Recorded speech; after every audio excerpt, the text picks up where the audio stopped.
Assalamualaikum warahmatullahi wabarakatuh. Perkenalkan, nama saya Davi Ahmad dengan NPM 2504110110018. Saya mahasiswa program studi Teknik Geofisika Universitas Syah Kuala angkatan 2025. Di sini saya akan membahas sedikit di mata kuliah geologi struktur tentang, lebih tepatnya tentang strike dan juga dip. Sebelum kita masuk ke penjelasan daripada dua gambar ini atau tiga gambar ini, itu saya akan menjelaskan apa itu strike-nya terlebih dahulu. Jadi strike itu merupakan sebuah bidang horizontal yang ada pada sebuah singkapan ataupun bidang yang pasti. Kalau strike itu dia horizontal, sudah pasti horizontal. Lalu apa itu dip? Dip atau kata lainnya itu bisa kita bilang kemiringan. Sesuai namanya, dip itu merupakan sebuah kemiringan daripada suatu bidang maupun singkapan gitu. Nah, agar mudah untuk mendemonstrasikannya, saya di sini mempunyai sebuah binder. Jadi anggaplah binder ini sebuah singkapan ataupun sebuah bidang itu. Nah, jadi untuk menghitung strike juga itu bisa dipakaikan sebuah cara yang namanya itu right hand rule atau aturan tangan kanan. Itu di sini sebelum saya tangan saya. Jadi apa maksud dari aturan tangan kanan itu? Tangannya dibuat seperti ini. Nah, arah daripada ini tuh jempol, dari sini ke jempol, itu merupakan arah strike-nya, arah horizontal. Sedangkan sisanya dia seperti ini sebenarnya. Nah, seperti ini. Kalau diaplikasikan dia akan seperti ini. Nah, ini tuh merupakan dip-nya gitu. Jadi kalau diaplikasikan kepada bidang, contohnya bidang ini. Nah, ini gini. Nah, jadi di mana strike? Kemana arah strike-nya? Itu bisa nampak. Ini arah strike-nya. Lalu kemana dip-nya? Atau ya bisa juga disebut dip itu bisa diaplikasikan itu juga dengan jika ada suatu bidang coba teteskan air aja di atasnya, kemana air itu mengalir atau air itu jatuh. Nah, itu merupakan arah daripada dipnya itu sendiri. Di sini juga bisa kita lihat. Ini nggak perlu dites pakai air pun semua orang juga tahu kalau arah jatuh daripada kalau diteteskan air atau air hujan itu akan jatuh ke arah sini kok, arah ke bawah ini, sebawah. Nah, jadi bisa simpulkan bahwa ini tuh arah strike-nya, dan ini tuh dip-nya. Dip itu arah kemiringannya, dan kemiringannya ini ke bawah, begini, kemiringan ke bawah. Sedangkan arah strike-nya itu horizontal ya, horizontal ke sini. Nah, seperti itu. Sepemahaman saya seperti itu. Jadi langsung saja yang pertama, di sini terdapat strike yang sangat jelas nampak. Strike itu merupakan garis bidang horizontal pada suatu singkapan ataupun bidang. Di sini biar saya garis. Nah, garis ini merupakan garis horizontal yang dimana tempat letaknya strike tadi atau jurus. Nah, strike itu selalu horizontal, tidak pernah miring. Jadi yang dinamakan strike itu tetap pasti horizontal. Nah, pada gambar ini strike itu berarah ke N atau north 25 derajat east. Dari north itu kan utara, berarti north ke east, berarti dari utara ke timur. Biar saya perjelas menggunakan krayon. Nah, ini dip, ini maksud saya ini strike-nya horizontal mengarah ke north 25 derajat east. Tuh, sini terlihat jelas ya. Ini yang lebih highlight ini sih.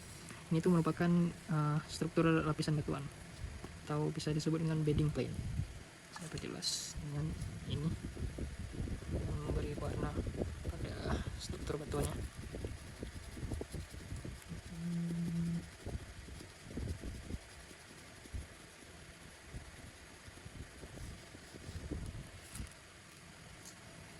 Nah, kalau bisa kalian lihat di sini ada struktur yang bulat seperti ini. Nah, itu tuh merupakan simbol daripada batu pasir. Simbol daripada batu pasir. Nah, lapisan ini sendiri tuh dia miring memotong drop dari kiri atas ke kanan bawah, dari sini ke sini. Nah, lalu selanjutnya itu ada apparent dip. Nah, apparent dip ini itu bisa disebut juga dengan kemiringan semua di sini ya. Ini tuh apparent dip atau kemiringan semua. Itu apparent dipnya itu 40 derajat dan arah kemiringannya tuh ke arah sini tuh, arah kiri. Jadi nilai daripada apparent dip itu selalu lebih kecil daripada true dip. True dipnya ada di sini ya. Di sini tapi nggak dijelaskan berapa true dipnya di gambar ini maksud saya. Nah, seperti itu. Lalu selanjutnya Kita akan masuk ke gambar yang ini di depan yang true dip. Sedikit ya, true dip. Nah, true dip ini bisa dibilang juga kemiringan sejati lapisan. Ini ya true dip. True dip itu ini kemiringannya. Lalu di sini ada juga tanda tegak lurus daripada strike. Ini tanda sayatan tegak lurus daripada strike-nya. Lalu ada juga N. N ini referensi ke arah utara, dari kompas ke north selalu ke atas. Seperti itu. Biar saya memberikan highlight kepada yang sama tadi, itu sama. Ini merupakan satu bidang yang sama, namun berbeda point of view ya. Tetap sama tapi point of view yang berbeda. Ini sayatan tegak lurus daripada strike. Saya highlight menggunakan cat berwarna kuning. Lalu ini ada true dip. True dip ini sayatan sejati. Ini simbolnya pada true dip itu. Nah, lalu selanjutnya kita akan masuk ke gambar yang kedua. Nah, kita mulai dari awal, yaitu ada titik 0 atau titik titik 0. Itu merupakan titik asal daripada semua pengukuran. Semua garis apparent dip nanti yang akan saya highlight, apparent dip dan juga true dip itu berawal dari sini, dari 0 ini. Dan juga 0 ini tuh berada di permukaan suatu bidang lapisan. Nah, di titik 0 ini selalu berada di permukaan bidang lapisan. Lalu seperti tadi, saya akan meng-highlight, kita akan melihat strike-nya. Ini strike. Jadi strike-nya itu dari sini. Strike itu lurus atau bidang horizontal. Pasti bidang horizontal. Dia ke arah sini.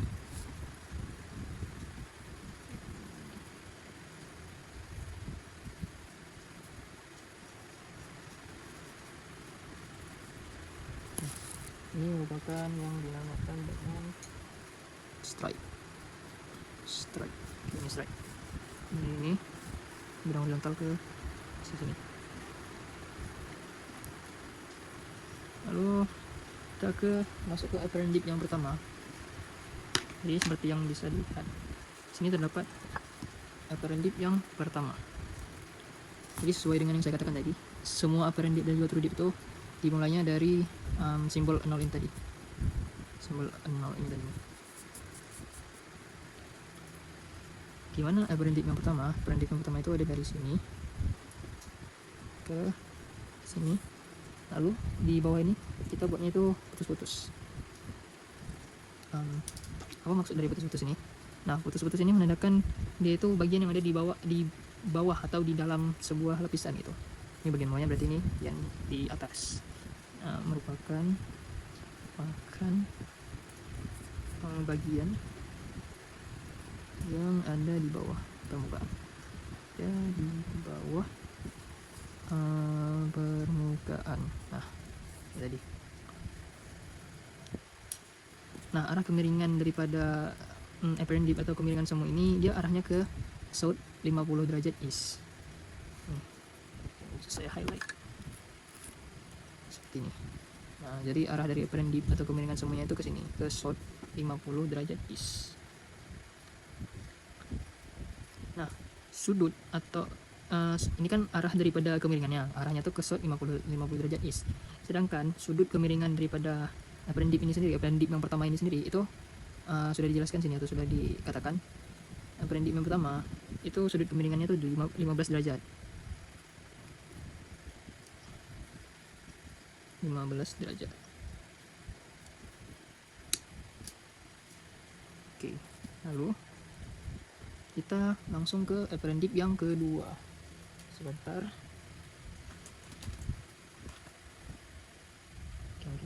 Ini. Oke, apparent dip yang kedua saya akan meng-highlight yang pakai. Nah, apparent dip yang kedua itu sama. Lagi-lagi dia dari simbol 0 ini ya kan. Dari simbol 0 ini. Nah, dia tuh dari 0 lalu sama ya. Saya pakai warna kuning. Ini dari 0, ini dari 0 ke sini, dari sini tuh dia ke sini, sama ini putus-putus juga. Nah, ini putus-putus ya, yang nah ini tuh merupakan apparent dip yang kedua. Nah, arah apparent dip yang kedua ini ke mana? Arah apparent dip yang kedua ini tuh jelas di sini, ke arah north 45 east. Nih. Kalau yang tadi apparent dip yang pertama itu atau keperingan semu yang pertama itu ke south 50 derajat east. Nah, apparent dip yang kedua itu ke north 45 derajat east. Ya, nah kalau tadi sudut kemiringan semuanya ini, yang tadi tuh maksud saya ini arah kemiringannya ya, arah kemiringan daripada kemiringan semu ini. Sedangkan ini tuh sudut kemiringannya. Nah, jika sudut kemiringan yang pertama tadi atau apparent dip yang pertama itu 15 derajat, nah yang kedua ini, apparent dip yang kedua ini 28 derajat. Ini di sini. Apparent dip kedua 28 derajat. Nah, lalu selanjutnya itu ada, bisa lihat di sini sudut siku-siku 90 derajat. Ini di B, lalu di C. Di B lalu di C. Nah, maksud daripada ini itu apa? Seperti yang saya bilang tadi, ini merupakan sudut 90 derajat. Nah, lalu dibuat ini tuh bisa kita pastikan B dan juga C ini itu berada pada elevasi yang sama gitu.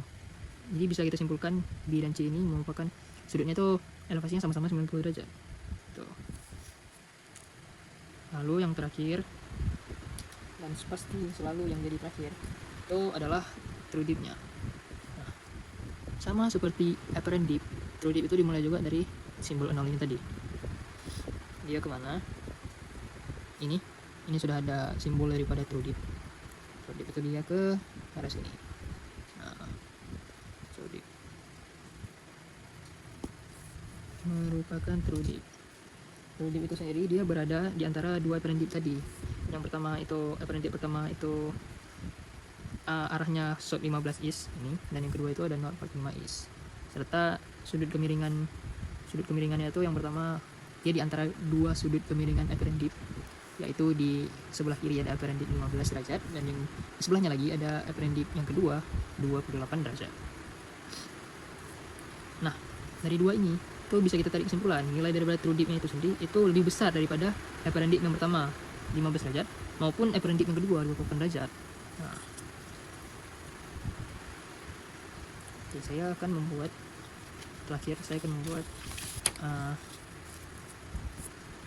sebuah rumus mencari true dip sesuai dengan soal yang sudah ada.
Mungkin hanya itu yang bisa saya sampaikan. lebih dan kurang ataupun penjelasan saya yang salah ataupun ada miss, ada beberapa yang tidak saya sebutkan daripada gambar ini sendiri, beberapa yang tidak saya jelaskan, saya mohon maaf atas keterbatasan saya. Mungkin hanya ini bisa saya sampaikan. Wassalamualaikum warahmatullahi wabarakatuh.